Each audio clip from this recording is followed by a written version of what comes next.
环球大战线深入世界最前线，全球各地的观众朋友，大家好，我是叶思密。观众朋友，新年好！今天过年的特别节目，我们聊点开心的，特别请到我们的专家，星座塔罗专家小孟老师。祝大家马年都可以踏马寻钱，抢钱抢到爆！好，还有资深媒体人彭华干干哥。思密好，大家新年快乐，马到成功。好，观众朋友，今天节目一开始因为新年，我们今天难得不要这么的严肃了，来聊聊一些国际的议题跟开运有关系的，特别要关注到2026年，我们讲了一整年，讲美国，讲了中国大陆，讲了俄罗斯，今天来讲一下他们的国运在2026年到底会怎么样来做发展呢？另外，我们今天也会关注到我们这一年关注了很久的习近平主席到川普跟普丁他们今年的整体的运势，跟他们如何决定这一整年的国家计划，都来一起的做深入的分析。好，今天呢，我们来特别看到的是，因为我们常常聊这个国际政治嘛，但是呢，今天从不同的面向来聊聊运势好了。当中放眼国际，今天最关注的3个人，赶快先来看到，他们呢其实出生的年没有差太多，都是70几岁。那么星座的部分来看到是习近平主席是双子座，跟川普是一模一样的。那么普丁是天秤座，不是他们3个人头一直摇一直摇，害我一直不小心笑出来。好，那另外一方面呢，还有这个生肖生肖是3个人是完全不一样的。所以节目一开始，我们来特别请教小孟老师怎么看就是这3个人在今年的整体运势。另外呢，从星座啊，刚刚讲的星座还有生肖，来看看他们今年在整体的决策上面出手力道会有什么样的不一样。是的，我们首先先来看到就是习近平，他是属蛇，那蛇呢在马年里面有没有？因为马是会跑的动物，所以蛇会比较就是爬行，比较攀爬，所以今年在马年它不会有什么太大的突破，它可能会慢慢的就是会静观一下，它会待在它自己的岗位，而且它会伺机而动因为蛇会突然之间它就会就是会看你在城府的时候，或者是往下滑的时候，它会咬你一口。那特别要注意的是，就是因为习近平是双子座，是风象星座，今年在上半年的时候运势还不错，但是到了下半年的时候，他如果一看到就是矛头不对，譬如说就是川普他也是双子座是就是对，一模一样，没有错。然后特别要注意的是，因为川普他是属狗，然后狗是会吠叫的，而且它是奔跑的动物，然后马年马也是奔跑的，所以说他在今年川普会特别的亮眼，他变成就是他的舞台魅力又会更强，但是习近平会在旁边慢慢的观看属狗的这个川普在做些什么，这是要特别注意。在我来看，就是2027就是羊年，羊也是奔跑的动物，所以习近平属蛇，他还是会观看。所以很多人都会说，到底2027就是中共会不会攻打台湾？在我来看，没有看见呢。那2028是猴子年然后猴子也会爬树所以猴子它在爬的时候，就是它也会甩开，就是一些动物啦，比如说像会甩开属蛇、甩开属狗的。但是2029年我觉得比较重要。我觉得2029是鸡年，然后蛇会去吃鸡。然后9又是中国人说的，就是人家说逢九不好，所以依我来看，我觉得习近平会有动作，可能会在2029。然后马要特别注意，中国或者是华人社会，就是在马的时候会比较容易会有政局不稳的现象。马年，所以我特别要提醒一下，就是说，习近平要特别注意他身边的亲信，有可能会遇到一些小人，或者是说他比较重要的人。有可能会把一些消息泄露出去给外面的人。那川普因为他属狗又双子座，所以在今年的话，2026年对他的选情，就是上半年还不错，下半年可能会往下滑。为什么会这么说？因为他现在不是有在做一些就是关税，然后感觉世界聚焦在他身上，但是他的人际宫我来看有下滑的迹象，所以有一些民主伙伴或者是同伴同伙，可能会感觉就是我跟你很好，结果我还要付出那么多的东西。是，还有一些像当地的，像美国当地的居民，如果你没有购买股票或者是股市的人，你没有办法吃到红利你没有办法吃到红利，你就会感觉说我很像也没有特别有感觉到我有赚到很多钱，反而是通膨对对，这是消费力就会往下掉。所以我是觉得他在11月这个期中选举，他会蛮辛苦的。那2028，这跟2027是羊年跟猴子年，所以说羊年就是属狗的川普还可以备驾嘛，因为狗跟羊都是奔跑的。但是2028猴子年的时候，我觉得川普有可能。它会整个运势会急剧的往下跌落，要到就是2029，就是鸡年的时候，它又会再出现，那我们特别来看普丁，普丁是天秤座，对，然后它的生肖属龙，龙是飞龙在天嘛，然后今年是马年嘛，龙可以飞得很高的看马在奔跑，所以。普丁不用做什么，什么事都不用做哦，他就可以不劳而获所以他就静静的看，就是美国的川普还有习近平的动作，那特别要注意的是，天秤座今年的上半年木星进入到事业宫位，所以他事业宫会非常的亮眼，下半年整个他的人际关系也会很好，那我们就是台湾的领导人也是天秤座，是，所以以这个我观察。就我的看法就是总结，今年的普丁不用做什么，就是川普都会帮他把很多东西都带回来。还有这是泽伦斯基，有可能他搞了半天，他最终啦，他还是得割让一些东西，然后习近平就是他在今年他不会有什么动作，他会以退为进，在看世界整个变化，然后要小心他周围的一些身边的人，所以是。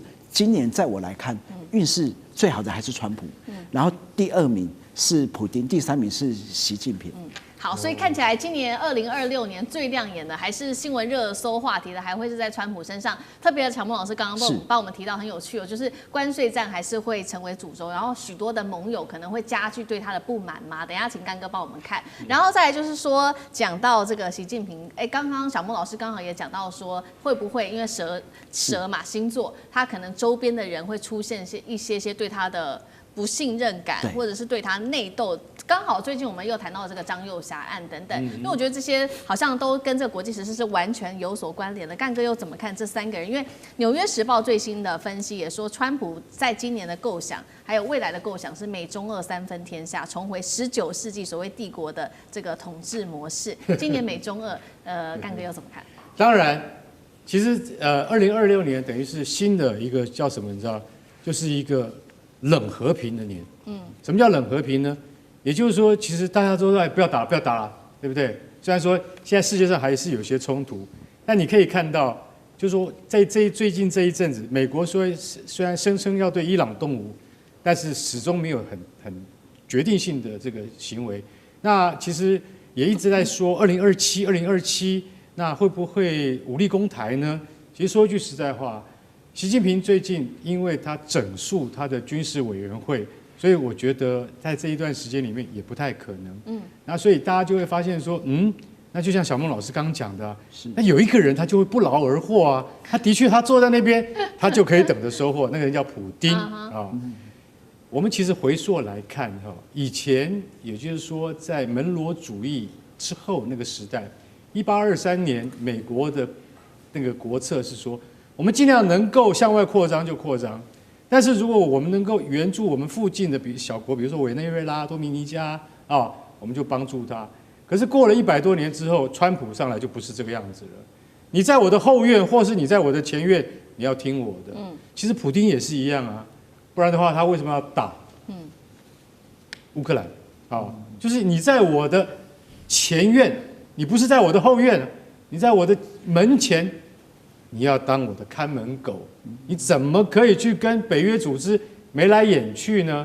所以你就会发现说，好，那今天普丁他今天都坐在一个以逸待劳的位置上面，也就是说，看了来，川普，你不是一直在斡旋吗？看你要提出什么样的条件，这就牵涉到大国之间的博弈，已经到了一个阶段，就是说，我们必须双方。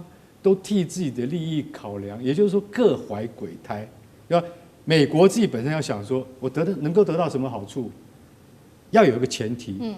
我已经花了3兆美元在这场战事里面，那我要来收割了吧？都不让我收割啊，怎么可以呢？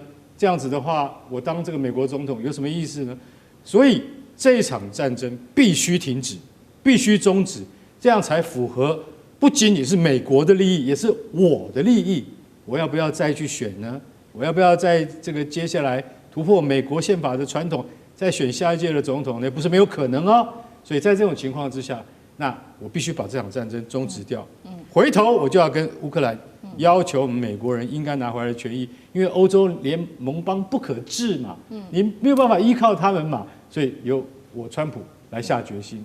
所以现在你就看到说，普丁就等待着啊，川普你到底要用什么方法，能够真正的让他割地割乌东4州，一定要给我，这个是我们讲好的，没有什么好说的。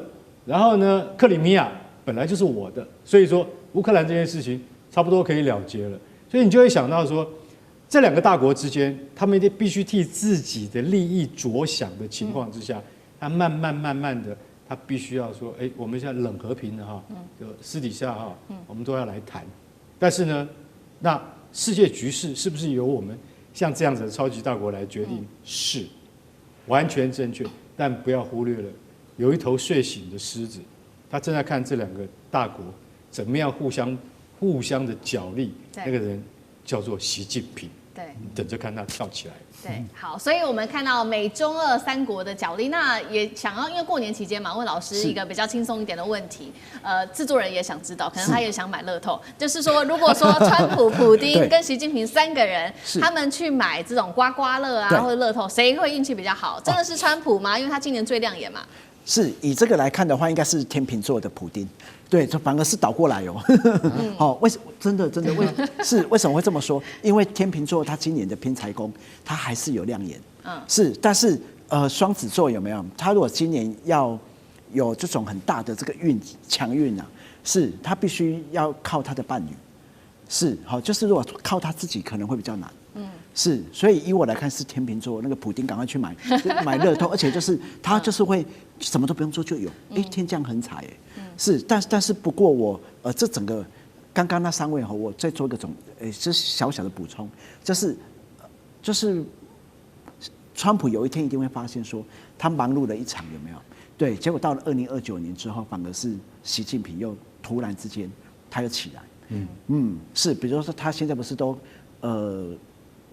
关税啦，要把美股用得很好，然后打通了很多的关系，结果2029的时候，当美国势力比较消退的时候，很多东西又会反过来所以我是觉得说，怕现在是担心就是川普白忙一场，是，而且他现在被很多他们自己的国民认为说他是民主的独裁者，就是所以大家的那个民心有没有，就是也会慢慢的有点转变，好，在于因为双子座他在做事情，他本来就会比较狠，是，所以大家不要看说天秤座做事比较狠其实双子有时候他会有理性跟软的，他软硬他都会来，是，所以他才会登峰造极，是，那但是老师也有准备好，就是说，在2026年的时候，有没有哪一些星座需要去注意的？是，好，那个我们这一节先聊到这里，等一下下一节回来，我们持续来讲说，2026年哪些星座运势，我们持续的来做展望。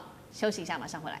地缘政治、美中之争、战略价值、强权崛起、小国生存，现在与未来洞悉事件走向，掌握世界脉动，全球观点尽在环球大战线。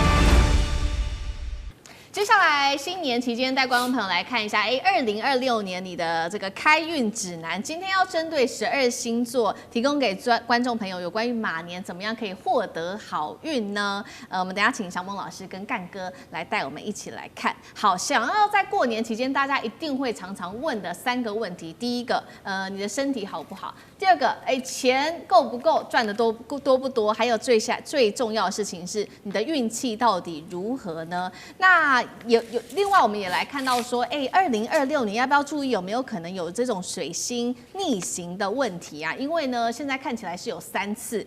看一下 CG， 第一次水逆会落在2月26号到3月20号，观众朋友小心一点啦。第二个期间是6月29、30到7月的23、24号，第3次水逆则是在冬天哦，10月24号到11月13号，今年12星座整体的运势，请小孟老师来带我们看有没有什么今年要特别在星座上面要注意的事情，然后水逆跟金逆有没有要提醒观众朋友的部分？是的。然后我们首先先来看第一次的水逆，就是2月26到3月20，但是第一波冲的是牡羊跟双鱼哦，所以要特别注意就是交通事故或者是交通的意外。好，第二次就是水逆，就是6月29号，就是29、30到7月23跟24这个区间，好，要小心是狮子跟巨蟹座，也是要注意哦，跌倒摔倒。如果说你的长辈是这个星座的话，也要特别注意他在洗澡的时候，对，比较容易会打滑。好，那再来第3次的水逆就是10月14号。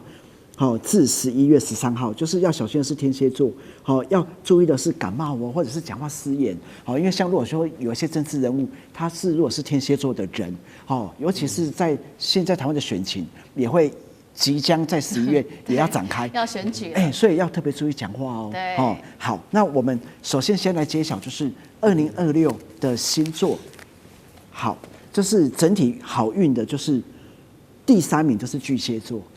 对，巨蟹座上半年家运亨通，付出会有回收，因为吉星入到这个巨蟹座。第2名要恭喜天蝎座。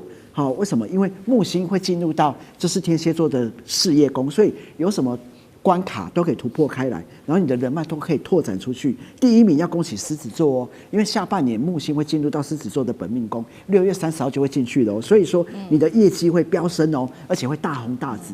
那整体运势比较稍显不足的第3名就是双鱼座，双鱼座会受到就是水逆的影响，所以小人比较多也要特别注意诈骗哦，尤其是网络交友。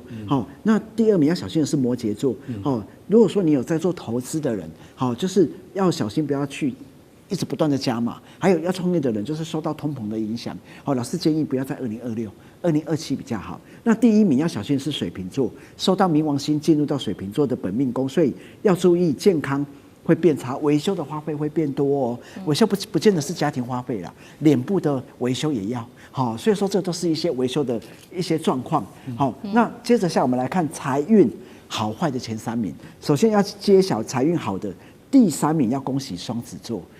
双子座会找到财源哦，而且偏财运十足哦，因为木星会进入到这个财帛宫位，所以如果说有想要买刮刮乐啊，过年要买乐透啊，双子座的快点了。是丹哥是什么星座？我刚一直忍着没有讲，知道吗？我把这个图卡看完了，就没有我。没有，我也想讲，我是水瓶座，就是那个坏运的第1名，好可怕。不用担心，老师待会会有解决的方式。好，等一下赶快讲一下解决方法。没有错。好，那第2名要恭喜狮子座哦。狮子座的人就是如果说你想要加薪的话，赶快跟你的主管、上司来议论一下薪资。有说有笑哦。没有说你就一直不断的工作。第1名就是巨蟹座，因为木星会在上半年进入到本命宫，然后天王星会进入到财帛宫，所以如果说想要做一些像年终啊、抽奖啊，或者是到百货公司参加抽奖活动，还蛮可以抽到大奖。有在做股票投资的人会用钱滚钱，要恭喜大家。那财运比较稍显不足的第3名就是双鱼座。双鱼座受到水逆的影响，所以要小心疾病的花费，还有消费欲望会比较强，所以今年要控制一下手，不要滑手机要不然会下单买东西。第2名就是牡羊座。牡羊座要特别注意，就是不要借钱给他人，借了之后拿不回来，还有人际的花费会比较多。第1名要小心的就是摩羯座。摩羯座受到冥王星进入到财帛宫，所以投资一定要保守一点。然后就是如果说你有想要加码的就是像股票基金一定要是那种长期向上的，要不然比较容易会买到不好的股票或者是投资失误。那有几个星座事业运蛮好的。那我们来看第3名就是天秤座。天秤座就是刚刚讲到我了，我就是天秤座，好不好？恭喜恭喜！今年的事业运哦，是你跟普丁一样的星座，跟赖清德总统一样的星座，就是找到贵人呢。如果说你有什么小人，你就可以把他打倒。有没有小人？小人多了。是在今年有没有？他们看到你自己会谈贵人就在前面。是我们的贵人，没有错。所以贵人涌现。那第2名就是天蝎座。天蝎座下半年木星进入到这是事业宫，所以你在工作上会被人看见哦，绩效也会有所提升。第一名要恭喜双子座，双子座转职会大发，所以说你在今年会闪闪发光。那事业运稍显不足的第3名就是金牛座，金牛座今年不要去做事业的转变，要不然你会换到不好的公司。还有要当心八卦流言重伤。第2名要小心的是双鱼座，双鱼座就是工作上会有点倦怠感，如果说你工作是迟到早退的人，容易被主管上司抓包哦。第1名要小心的就是水瓶座，水瓶座就是今年会一直加班会有过劳的状况哦。这样很好啊，代表是什么？代表说你今年就是节目会很多这样吗？是，而且杂事会一大堆所以这个是你在今年要稍微要注意一下的都有解决的方法。好，但是来听解决的方法吗？没错，我们待会会来讲那感情运比较好的第3名就是牡羊座。牡羊座受到了木星进入到了5宫，就是爱情宫。所以会，如果说你已经有另外一半的人，你跟另外一半会找到共同的兴趣，单身者会找到带金的桃花，就是对方是有钱的会来找你。第2名要恭喜的是双鱼座，双鱼座受到了木星进入到了5宫，恋爱宫，所以已经有另外一半的人你会再被别人勾引所以要特别注意。还有就是单身者你会变成暗恋，要注意一下同事周围的人，搞不好有人对你眨眼的，就是喜欢你的人。那第1名就是摩羯座。摩羯座在今年跟另外一半可以享受美食，但是要小心会变胖还有就是单身者会透过亲友介绍会找到另外一半。爱情运比较差的就是第3名就是干哥天秤座。对，真的吗？跟另外一半热情会稍微消退一点，所以要制造激情单身的人会找到花钱的桃花，就是来的人就是一直花你的钱。那第2名要注意感情运比较差的是射手座。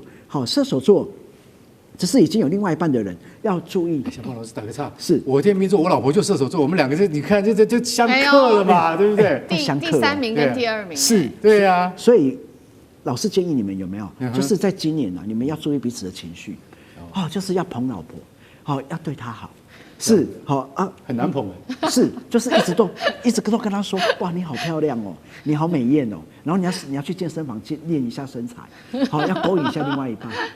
可以试试看我的方法。真的吗？是。那单身的人要注意会有一些感情诈骗的陷阱。那第1名就是我们那个主持人水瓶座。水瓶，如果说已经有另外一半的人，不要跟他讨论金钱。单身的人要注意肉体桃花。什么是肉体桃花？就是比较容易遇到那种一夜情，或者是想要你的那个肉体的人。对，要特别的当心。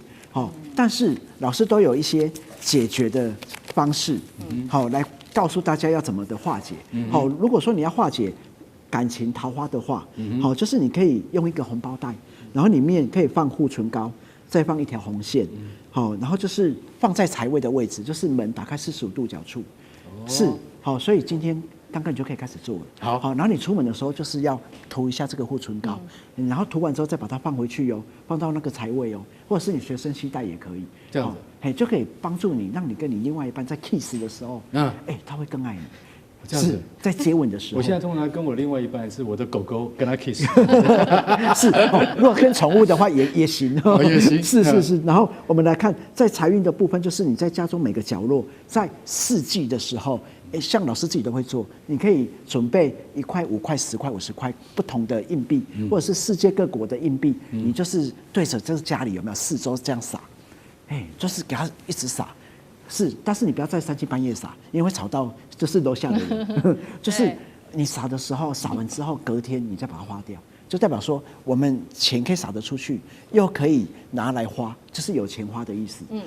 事业的话，你可以装个小盆栽，在盆栽下方写下姓名、生日，就是代表生生不息。可以用这3个方式。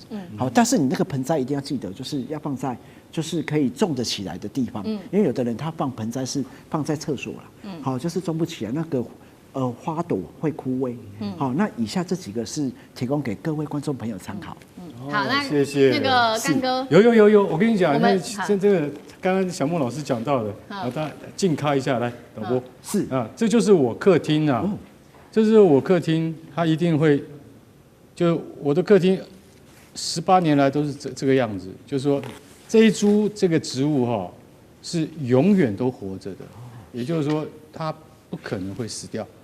所以我们就说，然后下面一定放了什么紫水晶啊，还有招财猫吗？这是我老婆摆的啊，所以他这样，他就是说我们就是这个10几年来都会维持像这样的情况，就是说，然后而且会通风，对，让那个植物它都会永远存活。那如果说植物稍微有一点枯萎的话，马上就要处理，而且要定期的打理。是。那新年到了呢，那我一定又要再重新再去布局一下，然后那个像小孟老师讲的嘛，就是说你一定要不能够把植物养在那个洗手间里面，一定要让它能够通过看到的阳光，然后水晶要定期的擦。是，其实我本来有放黄水晶，因为黄水晶比较能够招财啦，那紫水晶能够和谐嘛。这个说一句实在话，你回去也跟干哥一样。试试看，在自己的客厅玄关放一些的话，我觉得这是我的小 paper 啊。然后呢，初一的时候，早上出门一定要往东南方走，这个我都有做。一早起来就往东南方走，然后呢要包这个红包。那你总不能一些民俗专家是说包给就是你碰到的人嘛，人家会说你有神经病嘛。那可以包给我。对，是，我们会包7个红包。给我的我的社区的管理员以及那个还有那个打扫的清洁的这些朋友，我一定会包7个。那个金钱不论多寡，你的诚意最重要。对，这就是我过年的时候招财的那个方法。撇步啦，台湾人讲撇步啦，撇步，其实有时候还蛮有效的，因为后来我们去这个小赌怡情的时候。大概都会赢一点小钱。好，谢谢干哥。那我们休息一下，马上回来。地缘政治、内中之争、战略价值、强权崛起、小国生存，现在与未来洞悉事件走向，掌握世界脉动，全球观点尽在环球大战线。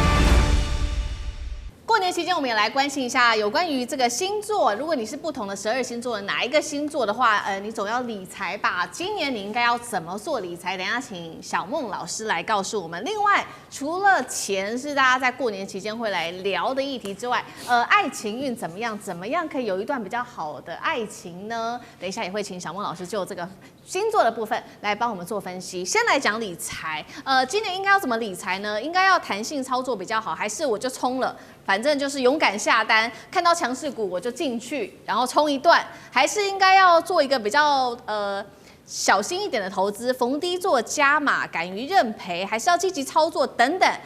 针对不同的星座，我们请小孟老师来给我们一个2026年的新年投资指南。12星座谁比较适合冲一下？谁比较适合稳定型的投资？小孟老师是那。老师呢，在最近有没有抽的牌有没有显示出来？就是因为2026好，就是对应到我们的塔罗牌是10，所以代表说今年在投资上面的话，台股动能还是蛮强的。好，所以说也在做投资理财的人，就是像美股啦、台股啊、倍半啊、纳斯达克，就是都还会蛮能够创新高的。好，但是有几个星座都一定要小心谨慎。那有些星座你就是你不会怕的话，你就大胆迈进。好，那老师赶快来揭晓哦。首先，我们先来揭晓弹性操作的。好，什么叫弹性操作？就是我想要就是赚它的净值，又可以稳定一点。好，那第一个就是牡羊座。那牡羊座呢，喜欢波动。就是他不想要赚那种小小的，好，而且心脏比较大颗，所以你比较喜欢享受过程，所以老师也建议你可以弹性一点，好。那再来就是射手座，射手座呢就是想要稳定又要赚快钱，所以说，射手座，你如果今年你看到说，投资市场上面像有一些比较大型的全指股，你都可以下去操作，好。再来就是天秤座，天秤座很会计算的，像刚哥就很会计算，好，就是什么股票有没有，我可以闻到。就是市场要反转的讯号，我就可以华丽转身，华丽的出场。好，那今年你也可以找到一些就是比较好的标的类股，好，就可以知道说怎么样就是低买高卖，好，可以赚到那个波段指数的一种价差。好，刚刚有没有什么想要投资的？没有，我老实讲一句，对于股票我是属于就是长线的。哦，我不是那种就是说会看着波动啊，像大家常讲的 ETF 啊，是稳健布局。还有那种像 ETF 的话，我始终都没有都敢，不太敢碰。是。其实我最主要的投资是在房地产。等一下我会说。好，没有问题。然后接着下来我们来看积极操作的，就是狮子座。为什么？因为狮子座的人他们个性本来就是比较勇敢、勇猛，没有在怕的，所以你可以勇敢下单，这样赚比较快。好，再来再来就是摩羯座有没有逢低加码？好，为什么？因为摩羯座的人他知道要逆这个盘势。好，譬如说当大盘在下跌的时候，他就知道说这个时间点如果来加码的话，搞不好可以赚一个比较大的波段，但是一定要记得哦，一定要是那种加那种大型全指股了，不要去加那种什么标股，或者是人家就是告诉你的一些什么小道消息，那就比较危险。再来就是天蝎座，就是敢于认赔。为什么？因为像天蝎座人看到市场在下跌的时候，他就准备一笔钱。好，比如说现在市场跌很深，然后我看到台积电还不错，我就放一笔很大的钱让它赔，让它跌都没关系。为什么？因为它早晚都会回弹。好，所以我是觉得天蝎座他天生就是有敢于认赔的那种心境，所以他就可以反转。好，就是你要说 V 转啊。好，那我们再来看稳定操作，你看好多个星座。好，首先我们先来揭晓双子座。好，双子座他们就是那种不想要一直盯盘，也不想一直看 K 线。好，所以你就是把它放着，让这个就是像 ETF 啦，或者是让基金公司去帮你操作。再来巨蟹座想要安定感，因为巨蟹座很顾小孩子、顾家人，他们怕说我把一笔钱丢到投资市场，万一如果赔钱了啊，我的孩子学费怎么办？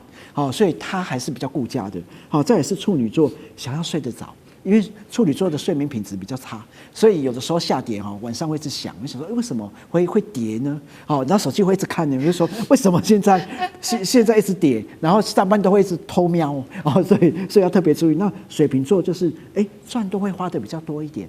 好，为什么？就是比如说看到这个股票赚多了，会想说差不多应该要出来了，搞不好它之后会跌，所以出来之后又不知道要放哪里，可能又会拿去玩啊，或者是出国一趟，或者是招待同事家人，所以老师建议稳定的布局会比较好。再来就是双鱼座，双鱼座是想很多的人涨多了他会一直不断的想。好，所以老师也建议是说他不要再想了，就是放着稳稳的就好了。再来就是金牛座他会一直害怕就是赔很多，他不敢过度承担高风险。好，所以老师建议以上这几个星座有没有？就是稳定的，而且台湾的有一些像那种。市值型的 ETF 都蛮厉害的。好，所以老师也建议就是你们都可以往这一块去做操作布局。好，干哥有没有什么可以跟我们分享的投资的案例？刚刚讲房地产嘛。我其实说句实在话，觉得我们在台北就说我们就一般的年轻人，我都建议他们，为什么呢？因为不管怎么样，你一定要有一栋自己的房子。我的观念是这样。当然就说因为世代交替的关系。像我们都已经是有一定的年纪了，那我在投资房地产上面有一些心得，所以说我其实通常都是买在对的时段，然后有对的获利。那当然你说可能现在在台湾的房地产可能没有像以前那么样的蓬勃，但是我觉得人还是要有恒产。如果说人没有恒产的话，人就不会固定，就会漂泊，所以。如果你投资在房地产，也许现在的门槛比较高，但是如果说你可以得到家中长辈的协助的话，你应该是以房地产为主要的标的。因为我有一些朋友刚才小孟老师有讲到说要大胆的投资，我有一些朋友30年前他站在那个电视墙前面，他可以画出整个今天的股票走势图，什么上什么下，画的你会觉得他跟分析师一样厉害。画的最好的，分析的最好的，30年以后跌的最惨的就是他。没有，我开玩笑。我开玩笑的意思就是说，我处理股票也是有一种原则，就是说，股票我一定选绩优股。就像巴菲特，经营之神他有讲过，他说你投资股市第一个原则就是可以不赚钱，但绝对不能赔钱。这个听起来很容易，对不对？实际上一点都不容易。只要你能够确定，因为你必须要做功课，你只要确定你不会赔钱，这样你就成功了。还有第二个原则，什么？第二个原则就是永远记住第一个原则，意思就是说什么？很简单，我是股神，我是巴菲特，但是我可以告诉你，不要好高骛远。如果你没有做足够的功课的话，当初我买可口可乐，到最后可口可乐，我现在用30倍的价钱，我等于现在已经赚了30个可口可乐的标的了啊！巴菲特真的操作成功，但是他失败的也很多，你知道吗？他失败的非常多。还有一位叫做小米的雷军啊，雷军啊花了5亿3千万人民币去买了一个叫凡客，非凡的凡，客人的客，凡客，它这是一个电商系统，花了5亿3千万那个人民币，后来也垮了。所以其实他那个雷军他花了很多时间在投资上面，但是看了那个结论之后，我们就知道是说，你不了解的、你不懂的，就不要去碰它。是，你一定要了解它，你才能够跟上去。所以我是建议大家说，比如说我自己有投资经验的，房地产是最稳当的。再来，股票要放长线，为什么呢？因为股票，我的股票已经股息升股止了啊，但是我绝对不会说，我今天放进去，我可能下个月我就要获利。或是3个月以后我要获利，我不会走那种短线，对。好，这个是有关于投资。那谢谢干哥跟我们做的分享。那来问问小孟老师好了，因为我们的观众其实也想要知道，除了投资之外，就是爱情嘛。是。今年的12星座有没有什么，比如说有些人想要脱单啊，有些人想要找一段比较稳定的爱情、细水长流的爱情、轰轰烈烈的爱情，应该怎么做评估呢？没有错，我常常都听到很多。这是我的顾客啦，都会说，到底我要怎么样可以去交朋友？因为现在就是手机越来越多嘛，大家都不外出，好聊天，好，所以但是老师也要教各位每个星座的人要怎么去做是最好的。好，首先我们先来看到是牡羊座，牡羊座你一定要主动出击。好，为什么？你要透过交友软体，很多人都说。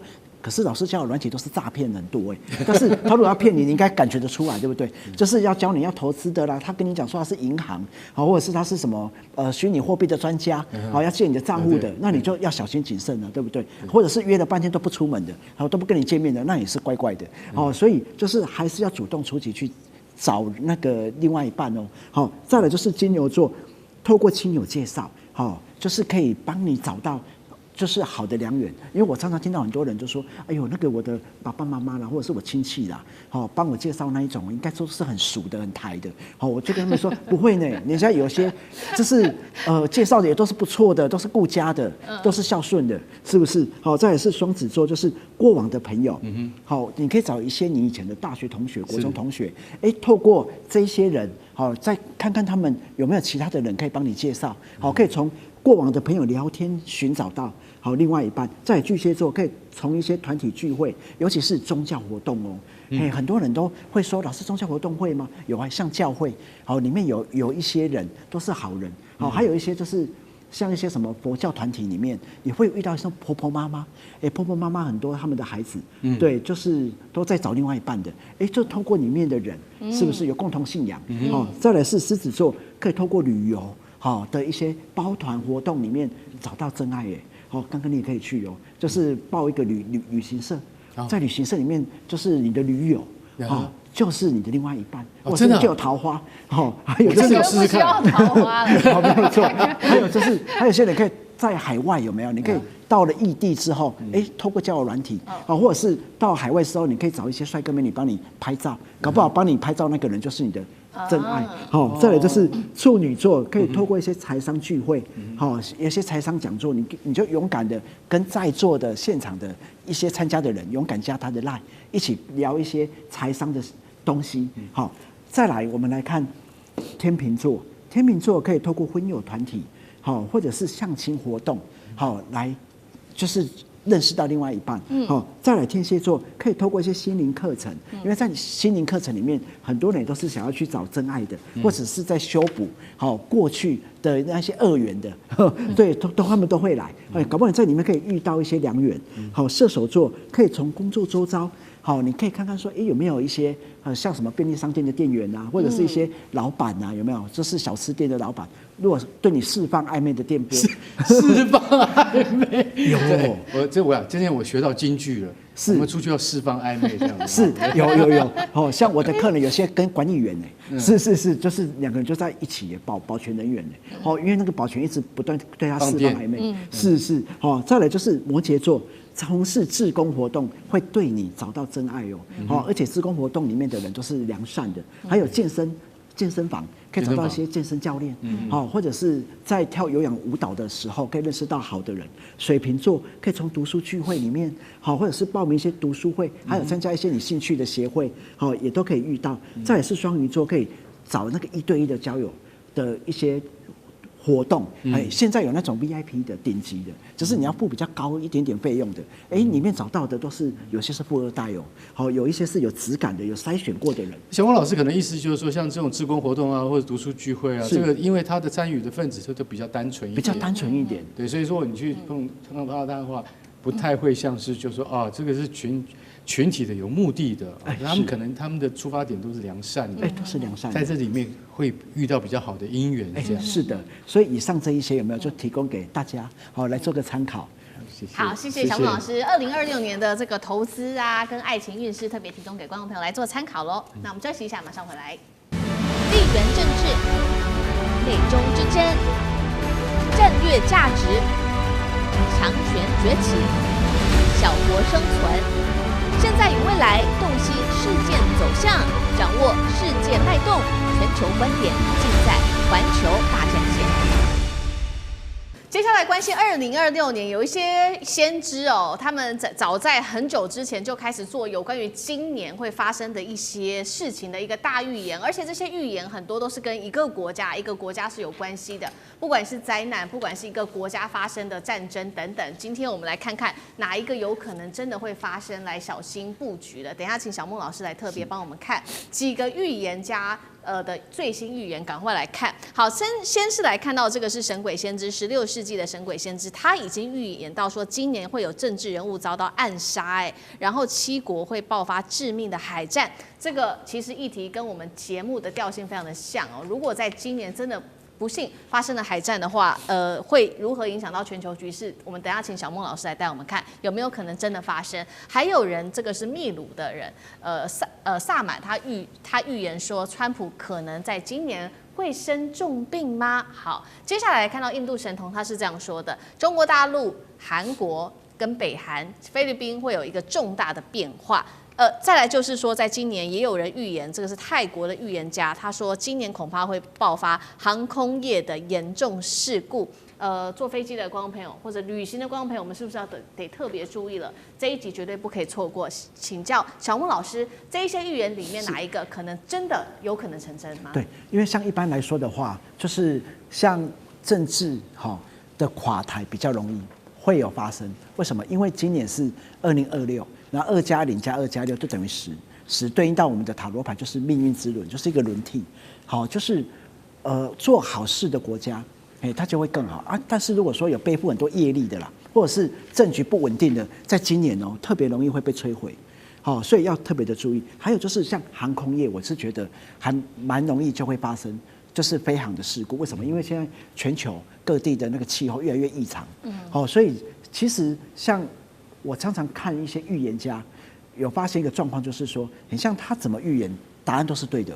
对，为什么？因为你看嘛，暴雨一定都会发生嘛。对。好，还有就是像地震啊，是不是几乎现在随时随地都会出现？对。好，还有就是像一般过来讲，预言家有的时候他为了要点击率啦，所以负面的比较容易会让人家点。好，如果说我讲的是说台湾很好，就是整个世界各地会很好，奇怪那个点击率就没有了。对，反而就是要比较有点恐惧感的，大家比较会想要去点击。但是以这个命理的角度来看的话，就是要特别的注意就是气候的异常，好会带来的就是在2026很多通膨会在世界各地都会发生，还有就是人心的不稳定啊。好，就像是美国，就算它现在看起来整体的经济很好，但是相对的，它的那个就是对立也会很严重。对，好，尤其像台湾也是对立的，很就韩国也有，所以在我来看是说，比较共产的国家比较动乱，但是民主国家也好不到哪里去呢。对，就是说，这种在野跟就是主事者，的角力也会更明显。好，但是大家一定要特别注意，如果说你有在出国的人，就是在2026，我觉得会有那个人畜共通的，这是疫情，好也会比较多一点，因为今年的夏天，好就是会更热。然后冬天就极端的，就是会更冷，还会更冷，所以那种传染疾病有没有会更多？所以小孟老师帮我们这里说有这个疾病嘛，然后就是气候异常可能造成的问题，还有通膨等等。其实我们的观众朋友，我们的 TA 其实也很想知道说，今年有没有可能会有战争发生？是国际上面的战争。好，就是说以2026来看的话，是没有很大的那种战争发生，但是大家可以观察一个重点，就是没有什么战争，但是黄金却涨成这样。好，这个是很奇特的。好，这是代表是说，我自己觉得是经济战。好，就是美国会透过像一些经济的方式，像关税啦，或者是他把这个美元，好，就是把它区贬，好，就是让全世界各地有没有，就是把那个通膨都制造出来。所以我是觉得实质上的那种大国，像什么中国啦、美国啦，或者是什么俄罗斯在爆发一个很强的，或者是什么伊拉克，就是在一个很大的，好，我觉得并不会到那么强烈。经济战争是比较会是经济战。OK。好，那干哥有没有怎么看这件事情？其实我觉得哈，因为这个100年来很多预言，但是有一些预言是真的是神准，就讲画面上有的秘鲁的萨满，对，萨满真的是好准，你知道吗？不是委内瑞拉的总统马杜罗被抓的前5天，萨满就预言了，就是这张照片上面这些萨满哦，他竟然在12月的那个29号，他们在当场就预言，而且是一位女性的萨满，他说马杜罗会被川普抓起来，但是他当时的预言是会被干掉，但后来不是干掉，只是被抓起来而已。那所以说萨满当时已经被人家说哇好准啊，对不对？可是我可以跟你讲，在这么多年来，其实我最佩服的是什么？你知道最准确的叫做小叮当，小叮当漫画。那为什么？我解释一下，那小叮当漫画，哆啦 A 梦，其实我们很早就已经就知道说啊，那个大雄跟静香，他们常常会有一些很有趣的一些就是他们的一些想法嘛。你知道吗？他以前就已经讲过一个，我们小时候看过，可是你绝对不记得，叫指引天使。指引天使是什么意思？就是说他很啰嗦，他一直在讲，然后你就叫他不要讲了，你很啰嗦，那就是什么？那就是现在的 GPS。你会不会觉得跟真的一样？因为 GPS 就是它常常会导引到一个你不对的地方，对不对？你要啰嗦，干脆把你关掉。可是没有它又不行，所以你要知道，哆啦 A 梦那时候很早就已经知道说，可能50年后会发生这样，因为那是1970年代的漫画你会觉得非常有趣。可是现在实现了。还有一个是什么？还有一个叫做追踪纪念章，它就是什么？他说你只要把那个纪念章贴在人家的身上然后他就可以用雷达地图找得到。当时就已经想到雷达地图了。那这是到底雷达地图叫什么？你知道？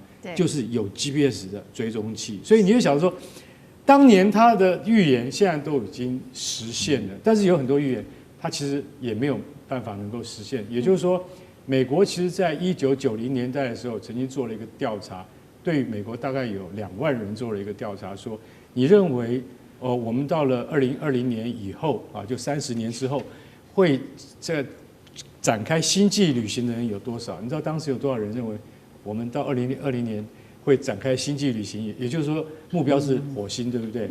我告诉你，当时67%的人相信会开始星际旅行。结果到今天呢？对不起，我们火星的那个火箭还没做好，那个马斯克还是没有做好，还是上不去。所以有很多事情，老实讲一句，是在我们心里会觉得说，应该是会达成目标，但实际上人类的科技还不到那个地步。所以你要晓得说，其实有些事情就是说，我们认为说它应该会到了那个阶段，人类可能会不怕癌症，可是到现在癌症特效药还是没有出来，所以人类的精神跟科技还是有问题的。不过我对于这个泰国的这个神婆啊，Palau 啊，他讲的，我是觉得就像小孟老师刚才讲的，你要注意，特别注意，为什么？因为他说今年会有3个地方你要特别注意，叫做 HJT 啊 ，HJT 3个地方 ，H 代表什么地方？夏威夷 ，J 代表什么地方？日本 ，T 代表哪里？就是台湾。但是他并没有说，是战乱，哦，还是灾难。通常来讲的话，应该是以意外事件比较为主，也就是说，可能发生航空灾难，或者是说有一些，就是说那个你没办法预期的一些事故。我觉得 Palau 的这个预言蛮准确的。为什么？因为对我们来讲的话，你会觉得说，不管夏威夷或日本啊，或像台湾啊，都有可能会发生这样的事情。我觉得各位观众也可以拿来参考看看。小孟老师，因为台湾跟日本其实大家比较关注，尤其我们很多的观众朋友喜欢去这2个地方。那老师怎么看？有什么要提醒的？好，就是说，像很多观众朋友有没有之前不是2025不是说7月5号嘛会发生对大地震，对是。然后那个时候我就在之前我就特别我还是去日本，好，那很多朋友都问我说，那老师你不会怕吗？我说其实都不要害怕，为什么？因为会讲得出来的东西，有的时候不见得会发生。是。第二个就是，如果说今天预言家告诉你说日本会怎么样，那大家都不敢去。是。然后住在里面的人，大家都我看大家都活得很好呢。对，他也不会因为说在里面怎么样。但是我是觉得日本不会在今年不会发生那种重大的，然后台湾也不会说发生那种很重大。我是觉得那个小小的那种能量释放地震，微微的应该是会有，但是很大。